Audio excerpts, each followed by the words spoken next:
Aujourd'hui, je vais modéliser Kylian Mbappé à partir de l'interview qu'il a donnée récemment avec Élise Lucet dans Envoyé spécial, je crois. Si tu veux en savoir plus sur la PNL, la programmation neurolinguistique et voir un petit peu une démo de comment on modélise les stratégies d'excellence d'une personne et que aussi tu aimes bien Kylian Mbappé, je te propose de regarder cette vidéo. C'est parti!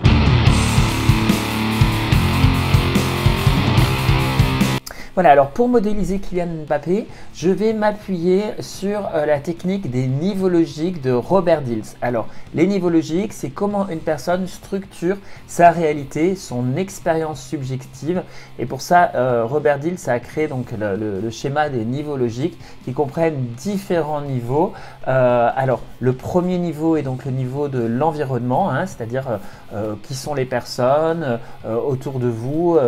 Et donc là, par rapport à Kylian Mbappé, ce sera quel est son environnement. Les comportements, du coup, c'est qu'est-ce que la personne elle fait dans son environnement, quelles sont ses actions qui sont des actions observables. Ensuite, pour avoir ces comportements, quelles sont les capacités? Le niveau du dessus, c'est donc les capacités qui va être vraiment au niveau cognitif, ça va être les stratégies mentales.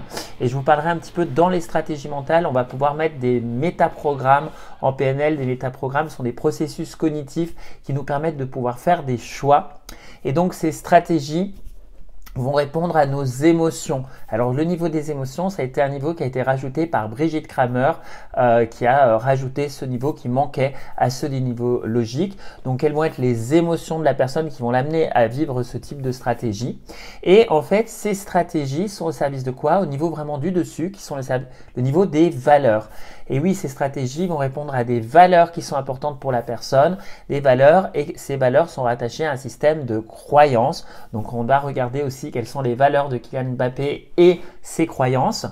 Et ce qui va conditionner ces valeurs, c'est comment la personne se voit, qui elle est au niveau de son identité. Donc, quelle est son identité? Et dans l'identité, on a également parlé de la mission de la personne, son rôle, sa mission de vie, ce qu'elle se donne en termes de mission de vie. Enfin, tout en haut, on aura le niveau de la vision. Quelle est la vision du monde de la personne? La vision du monde beaucoup plus large. Le niveau de la contribution dans cette vision du monde. À quoi est-ce que la personne souhaite contribuer? Et quelle est son appartenance, avec qui elle se sent vraiment reliée et en appartenance. Donc, à partir des niveaux logiques, je vais donc modéliser et à partir des niveaux logiques et de l'interview qu'il a donnée avec Élise Lucet, et en vous montrant des petits extraits, je vais donc classer un petit peu cette logique de Kylian Mbappé dans les niveaux logiques. Alors, dans l'environnement, on le sait, Kylian Mbappé fait partie de l'équipe de France. Il est dans son environnement au Paris Saint-Germain. Et il évolue dans l'univers du football. Il a également dans son environnement, il a créé une fondation de 98 enfants défavorisés dont il s'occupe, fondation IKBM qu'il a créée, et il évolue donc dans ces hauts rangs du football. Alors dans ses comportements, bien évidemment, il est joueur de foot, il joue sur le terrain activement. Il s'exprime aussi, on va le voir sur les réseaux sociaux, il exprime ses opinions personnelles. On ira comprendre pourquoi est-ce qu'il fait ça au niveau de son identité, comment est-ce qu'il se perçoit. On va l'entendre dans l'interview. Et également, effectivement, il a des comportements de donner, de philanthropie, d'aller donner à sa fondation, mais également à d'autres associations comme l'Abbé Pierre et avec des associations caritatives et des engagements avec, par exemple, Première de Cordée. Alors, dans les stratégies mentales qu'il a, on voit qu'effectivement, ce qui revient, c'est son côté giver. Alors, le métaprogramme giver, qu'est-ce que c'est? Il y a deux types. Les métaprogrammes, c'est un petit peu un curseur. On peut passer de l'un à l'autre. Alors, on peut être soit giver, soit taker. Le giver, c'est celui qui donne. Le taker, c'est plutôt celui qui a une stratégie mentale de prendre, de voir quel va être son intérêt. Alors, on voit qu'il a vraiment ce côté giver parce qu'il a envie de donner. D'ailleurs, il fait don de ses primes à des associations caritatives et il a vraiment cet état d'esprit tenu par des valeurs, on va le voir plus haut, des valeurs de transmission notamment, c'est important pour lui. Et il y a un moment de l'interview où j'ai beaucoup aimé de voir sa stratégie mentale qui est vraiment, on va voir qu'il a cultivé et il a évolué sur ce qui va s'appeler la deuxième position et sa position méta, ce qu'on appelle en métaprogramme en PNL. Alors, qu'est-ce que ce sont ces métaprogrammes? En fait, ils sont au nombre de 3 sur cette stratégie-là. On a première position, deuxième position et méta. La première position, c'est quand on voit la réalité compte tenu de notre propre système de croyance, de notre propre réalité avec nos propres émotions, nos propres valeurs et qu'on va du coup filtrer et interpréter la réalité compte tenu vraiment de ce qui va s'appeler notre propre modèle du monde.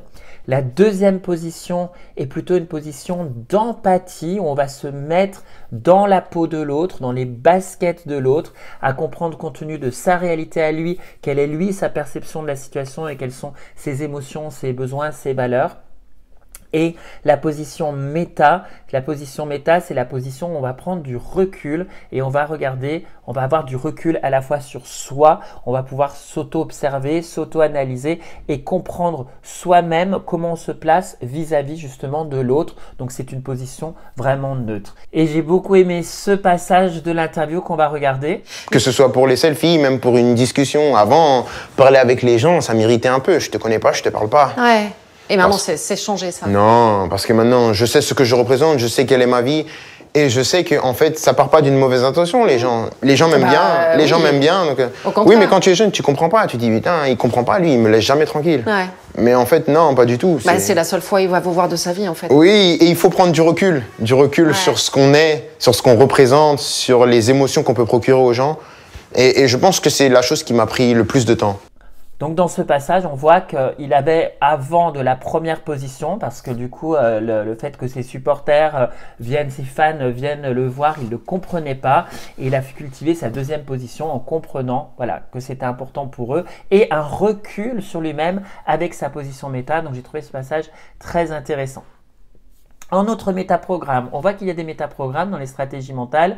Un autre métaprogramme intéressant, il y a l'éviter de et l'aller vers. Alors l'éviter de, la personne est motivée par le fait d'éviter de vivre une situation par exemple problématique, une contrainte, etc. Par exemple, quand on va chercher de l'essence, souvent on est motivé, on a une stratégie mentale d'éviter de tomber en panne. C'est le moteur qui nous fait chercher de l'essence. Et on a l'aller vers. Et l'aller vers, c'est vraiment une stratégie qui nous pousse à aller vraiment mettre des actions. Donc on voit principalement Kylian Mbappé qui est vraiment plutôt sur un métaprogramme aller vers dans sa vie, aller vers d'autres victoires, aller vers sur le fait de transmettre, aller vers sur le fait de gagner. Et on voit également un autre métaprogramme aller vers aussi le feedback, puisqu'il va le dire qu'il aime recevoir les critiques parce que les critiques lui permettent d'apprendre. Et donc effectivement, on va voir chez lui aussi un métaprogramme. Alors on a soit la référence externe, soit la référence interne. Ces deux stratégies sont des métaprogrammes en lien avec les processus de décision. Est-ce que je me décide compte tenu de ce que l'on va penser de moi, de l'opinion et de l'avis des autres, ou est-ce que je suis donc en référence externe, ou est-ce que je suis en référence interne? Je vais me décider compte tenu de mon propre avis. Eh bien, Kylian est plutôt en référence interne puisqu'il dit qu'il se moque des critiques des autres quand les gens critiquent notamment des positions qu'il peut prendre personnellement sur les réseaux sociaux. Je suis toujours critiqué. Sur le terrain, je suis critiqué. En dehors, je serai critiqué. Et c'est ma vie qui est comme ça. Et c'est pas grave d'ailleurs. Non, c'est pas grave. C'est pas une fin en soi. C'est pas une fin en soi. Parce que mon rêve, ça a jamais été d'aimer tout le monde. Dans les émotions qu'il va ressentir, sur le niveau logique des émotions, on va beaucoup retrouver chez Kylian Mbappé des propos comme la fierté. Il dit que la fondation qu'il a créée est sa plus grande fierté vraiment de loin. Et il va très très régulièrement dans cette interview exprimer sa gratitude pour sa famille, pour ses mentors, pour les personnes qui l'ont mis sur le bon chemin. Je suis fier parce que ces enfants sont la preuve que voilà, ce qu'on a fait commence à marcher et ça marche bien. Et ça donne vraiment beaucoup d'énergie, beaucoup d'envie de continuer et de faire plus, toujours plus. C'est ce qui est l'objectif. Et justement, eh bien on va voir que toutes ces stratégies-là vont vraiment être en lien avec son système de valeurs et son système de croyances. Les valeurs de Kylian Mbappé qui sont très fortes sont en premier lieu son ambition avec la réussite, puisqu'on apprend dans cette interview que dès l'âge de 12 ans, il se voyait déjà champion du monde. Je suis parti de chez moi. À 12 ans?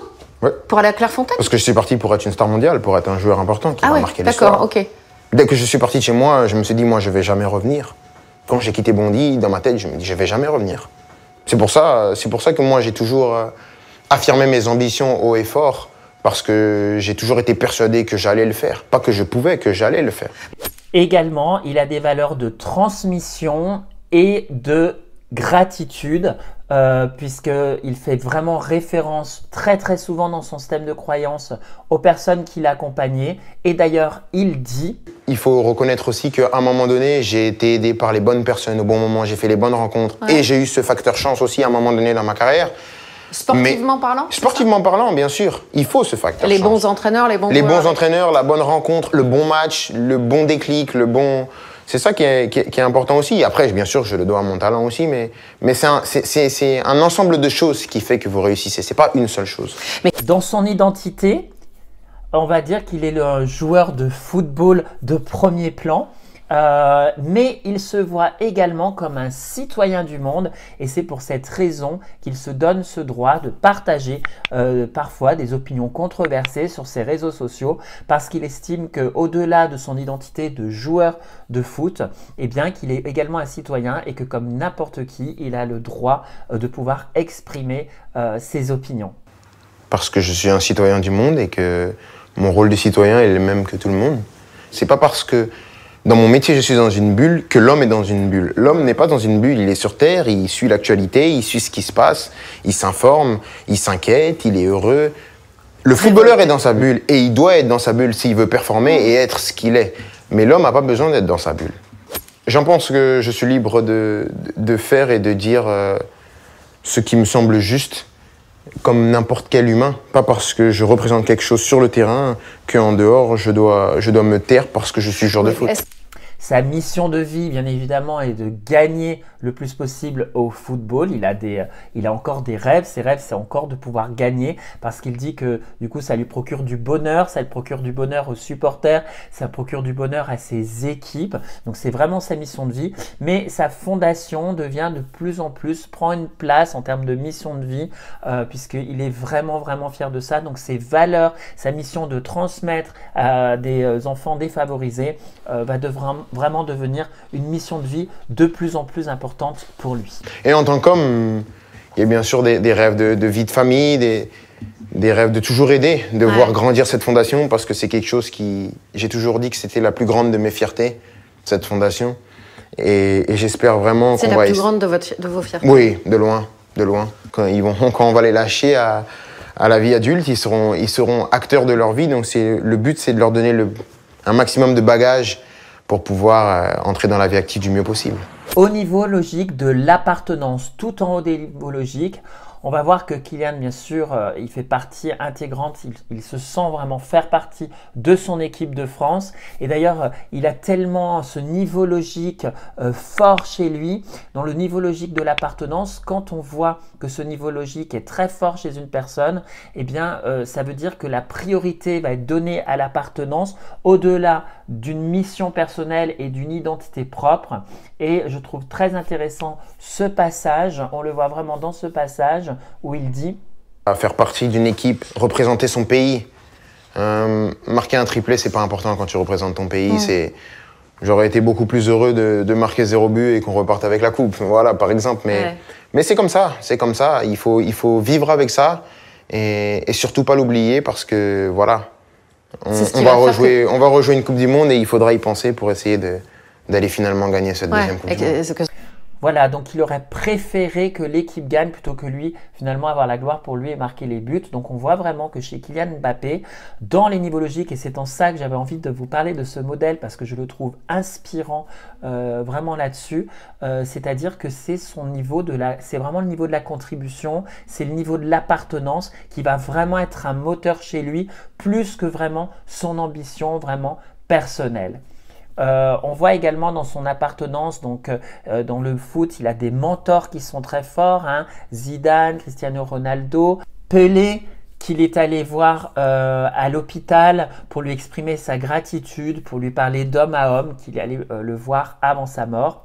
Et il nous parle dans son appartenance familiale avec son père, avec qui il partage sa passion du foot, mais également avec sa mère avec qui il travaille, où il dit qu'il est complètement fusionnel avec elle et sans filtre. Donc il y a cette appartenance très très forte. Oui, c'est fusionnel. C'est fusionnel. Mais j'ai une relation très spéciale avec ma mère, avec mes deux parents, mais c'est une relation complètement différente. Et pourtant, les deux relations sont très fortes, mais c'est pas du tout la même chose. Avec ma mère, c'est très fusionnel, on parle de tout. On est comme chien et chat, on se parle de tout. Ouais, parce que vous vous chambrez aussi. Ouais, beaucoup, beaucoup. Mais ça, c'est toute ma famille. C'est toute la famille. C'est vrai? Ah ouais. Oui, ça, c'est toute ma famille. Tout le monde se chambre? Avec mon père, c'est encore pire. C'est vrai? Oui, oui, avec mon père, c'est encore pire. Mais avec ma mère, on a vraiment cette relation où on est vraiment sans filtre. Sa vision va être de laisser un héritage derrière lui. Il est vraiment drivé par ça. Donc, on voit encore une fois que chez lui, ce niveau logique de la vision, de l'appartenance, c'est vraiment ce qui est majeur pour lui et ce qui est vraiment, vraiment très, très moteur. Depuis que j'ai commencé ma carrière, ça a toujours été mon objectif de laisser quelque chose derrière moi au-delà du football. Pas que sportivement. Non, parce que le football, c'est quelque chose qui m'appartient. C'est ma carrière à moi, mais l'homme, il essaye de transmettre quelque chose, transmettre des émotions, transmettre son aide, transmettre son expérience, des valeurs, des valeurs aussi. Mais j'espère que cette association et cette fondation, elle s'arrêtera pas. Ça peut perdurer bien après moi et c'est l'objectif, c'est de la faire tourner de telle manière que même après moi, même après ma mère, même après tous les gens qui travaillent ici, elle tournera et elle va grandir d'année en année. Je pense aussi que c'est le futur de notre monde, donc c'est un peu une manière de laisser un héritage derrière nous et je pense que c'est important. Ah, vous pensez déjà à ça, à laisser un héritage derrière vous? Tout de suite, il faut toujours penser à ce qu'on peut laisser derrière nous. On n'a pas besoin d'attendre pour préparer le futur. Voilà, c'était la petite analyse PNL sur la modélisation de Kylian Mbappé. Si vous avez aimé, alors si vous voyez d'autres choses, parce que peut-être que moi je suis pas forcément beaucoup dans le sport, je suis pas très féru voilà, de sport, mais j'ai vu cette interview et je me suis dit tiens c'est intéressant de parler de ce sujet. Si vous voyez d'autres choses dans la modélisation sur ce joueur de foot, eh bien n'hésitez pas à commenter, à enrichir cette vidéo par vos commentaires en dessous. Si vous avez envie de découvrir la PNL ou de vous former, eh bien il y a tous les liens en bas de cette vidéo il y a mon école de formation en PNL, en coaching. Également, si vous êtes coach, vous souhaitez être coach de vie, coach professionnel ou même coach sportif et que vous souhaitez accompagner vos sportifs à pouvoir améliorer leur performance dans leur stratégie mentale, la préparation mentale, etc. dans le sport, lever des croyances limitantes, etc. Je forme également des coachs sportifs. Donc, c'est tout dans les liens en bas de cette vidéo pour aller voir mon site internet activepnl.com. J'aurai grand plaisir à vous former et vous accompagner. Voilà les amis, je vous remercie et je vous dis à bientôt pour une nouvelle vidéo.